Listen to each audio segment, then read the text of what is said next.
pull the track off, different track off. So this would be the second track swap. Faster, stronger.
Do you see the smile on this guy's face?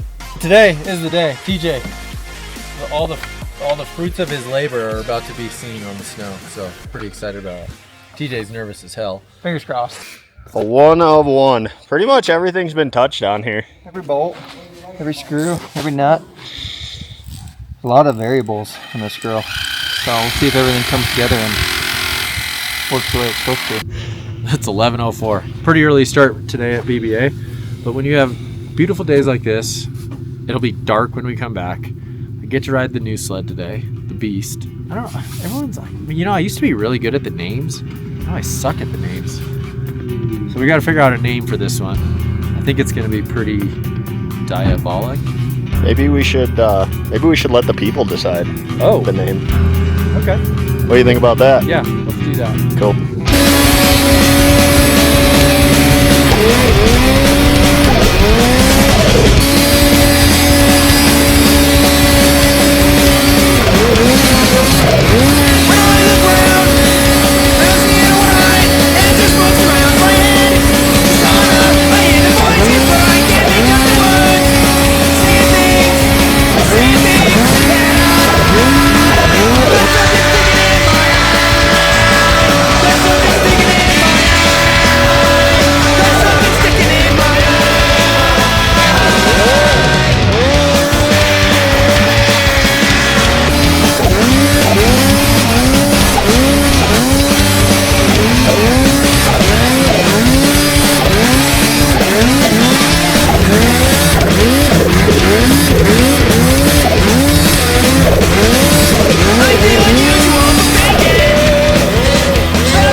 Well guys, as you can see, it was pretty incredible to finally get this snowmobile out on the snow, to see what all the hard work and components, how it lived up to the expectations of a mega build like this.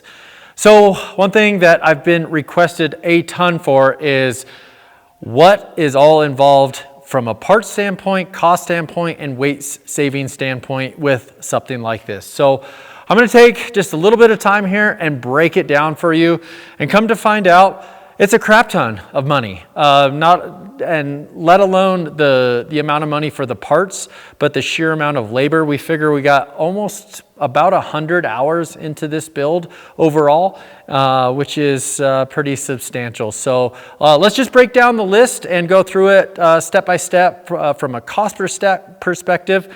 And then what we'll do again, just to remind you, at the beginning of the video, you saw it, the overall weight difference ended up being 76 pounds for a ready-to-ride weight over a 165 Chaos Boost, which is the comparable model to this. So here we go. You guys ready? I got my little list here. All right. So zero composite hood, carbon fiber hood, $1,400 for that.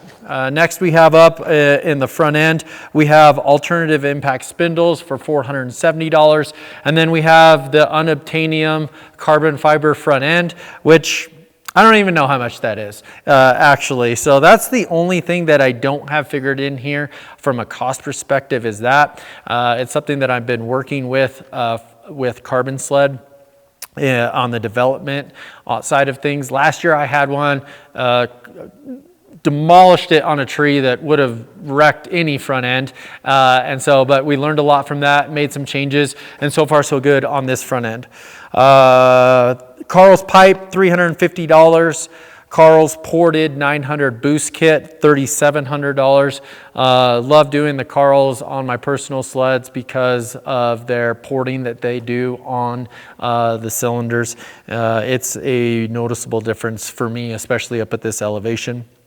9R lightweight crank. So again, when we took the motor out to do the tie bolts, I also did the 9R lightweight crank in conjunction with the Carl's ported 900 boost kit. In the motor, we also did had ZRP lighten the flywheel, and then they did the brake rotor as well. We also run the SLP 9R boost head on the 900 kit. So that kind of wraps up the performance side on the motor. We also have, of course, our Burandt clutch kit. I haven't been saying prices of all these, but anyway, I'll tell you the price of the total at the end. But I guess just while I'm at it, the Carl's pipe was $350. Carl's ported 900 boost kit, $3,700. Lightweight 9R crank, $1,800. ZRP flywheel, $100 to get machined. Brake rotor, another $100 to get machined. The SLP head, $500. Lightweight, Burandt clutch kit, $550. So now we're at the alternative impact lightweight rotating kit. That's where we change out some of the components in the primary clutch and secondary clutch to lighten those up. That's $395. Something I'm trying this year on this sled is I have the Boondocker air box, so like the actual air box replacing the stock one. So far, some pretty cool results with that, and it's a little bit lighter, $399 for that. Now we get into some titanium components. So this is where it gets really expensive for not a lot of gain. But again, to get something as significant like this from a weight savings, every ounce gram matters, and that's where the titanium comes in. But holy shit, it's expensive, especially after I looked at all of this. Okay, so titanium ski bolt kit. So actually, here's what I'm going to do. I've got the complete. So every single bolt on this sled has been replaced with titanium, and Carbon Sled did that painstaking work to put this kit together. So it literally comes with everything. That kit cost $2,925, and what you gain out of that is about 4.5 pounds of weight savings. And so, that's one of those ones that could you go do something different with $3,000 and save 4.5 pounds doing something different? Sure. But again, on this sled, my goal was to see how light we could make this, and that was one of the key components in again, another 4.5 pounds. Also have from Alternative Impact, we have titanium pitman arm, which is $625, titanium idler arm, $175, titanium steering post, $625. We have titanium handlebars from Skins from back in the day. Those were like $400. They don't make them anymore, so they're like $4,000 or whatever, right? Also have some very, very cool one-off stuff that again, doesn't figure into this price total because, well, they're just, you can't get them. And so Jason at Sonoma Cycles did some really cool stuff. He built a handmade titanium muffler brace, which saved a pound. And then also one of the key components in the steering mechanism, there was a steel part that he replaced with titanium that was awesome as well. And then you guys, if you could just see and feel how light these are. Actually have a really good client of ours who made these, brought a set to us last year. He had them on his personal sled and begged, pleaded for him to make me a set for this project. And so no plans for producing these on a mass scale, but I mean, this was a gigantic savings, 2 pounds each side, so another 4 pounds in just the carbon fiber side panels. So again, doesn't figure into the cost, which is actually terrifying to think of. All right, from an intake standpoint, on this sled I'm running Ibex vents and I'm running Boondocker vents. So 418 on the Ibex, 240 on the Boondocker. You guys see this Trick Carbon Pursuit clutch cover, that was $225. Looks good, saves some weight, and it's pretty awesome how clean it makes everything look there. And so I guess I can just dive in here. The reason I don't have an oil tank there, no, I don't pre-mix my gas. I run the Skins tank that has an integrated oil tank in it. So 9.5 gallons of capacity of fuel, a quart of oil, and a lightweight seat. This is a big weight savings from not only the stationary weight, but also in the liquid weight, because obviously I'm not carrying as much gas and or oil as stock when you do the ready to ride weight. This also is not configured into the price because this is not for sale anymore, because this was off an Axis chassis and it's been retrofitted to our sled for a Matrix. But this is pretty expensive to do because you have to run an Axis fuel pump in this tank and then wire it and fuel lines and everything. So again, big pain in the butt, but the benefits and the weight savings are substantial. Okay, Skins heated brake lever, Fox IQS. Again, IQS is one of those things that from a weight standpoint, I could have saved some weight there, but I just love the functionality and the effectiveness of it. We have a kit coming out here that we'll be releasing in just a couple weeks that will bridge that gap from a weight and cost perspective that you guys are going to be super pumped on for next season from Fox. So excited about that. But IQS is 4,500. Carbon skid. I've been running these carbon skids literally since 2011. It is on every single one of my snowmobiles because it's the difference between owning your sweet Mustang to like having your Bugatti. Like, that's what you're sitting here. So the carbon skid is just big weight savings, durable. I love how it handles. $4,500 for that. We do run Polaris scratchers personally on this for my sled. DuraPro tether, $150.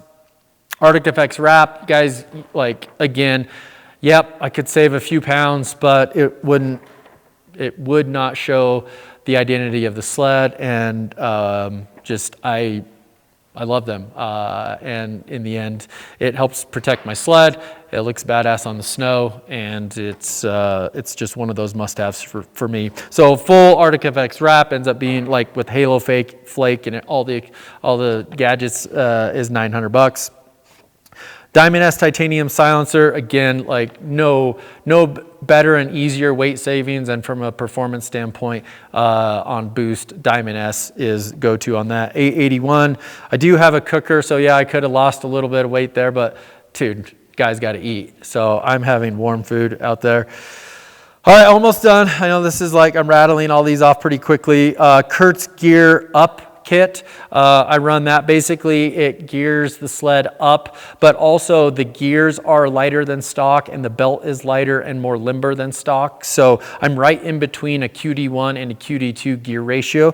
I've had really good luck with that, especially on the 900 boost stuff. I'm running an Avid tail light delete, really trick cool piece. Loses weight, cleans up the back of the tunnel.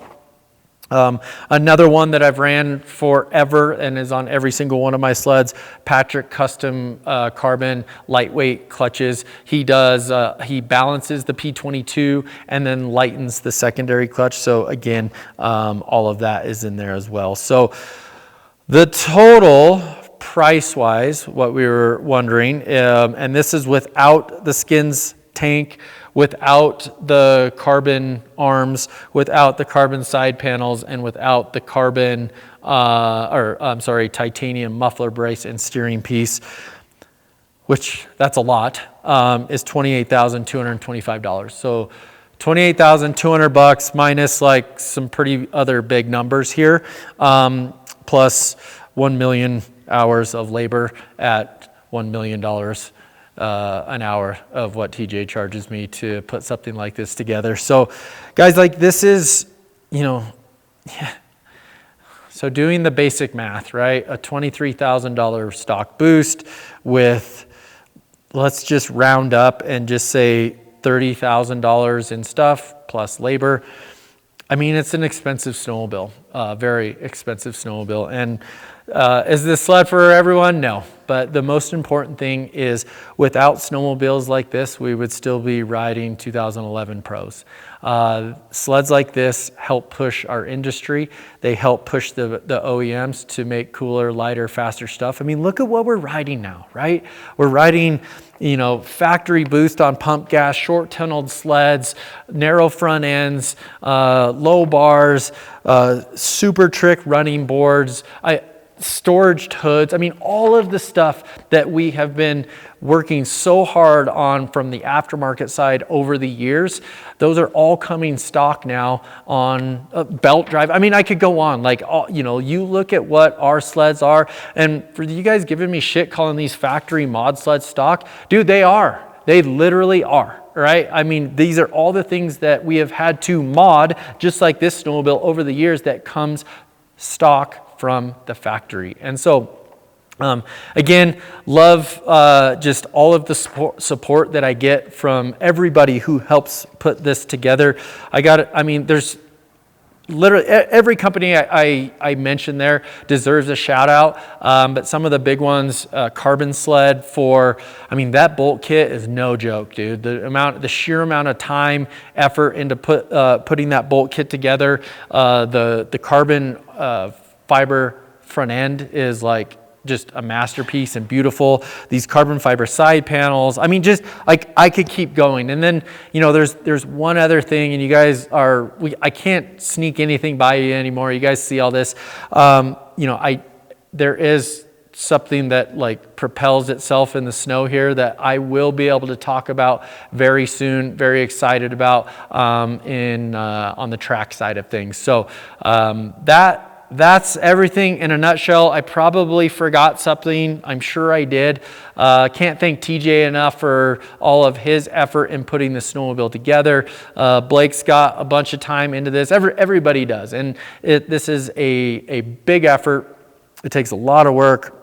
I mean, hell, it took me freaking 10 minutes to even go down the list of all the parts that are involved with such a project. But and like I've said in the past, dude, I'm just the lucky one that gets to ride it. And pretty crazy, lots of money, but man, to go ride something like this is pretty special. And I hope you guys enjoy the piece and the breakdown. And so again, it's very expensive. It's 76 pounds lighter than a stock snowmobile and does, well, shit like you saw in this video. I hope you enjoyed it.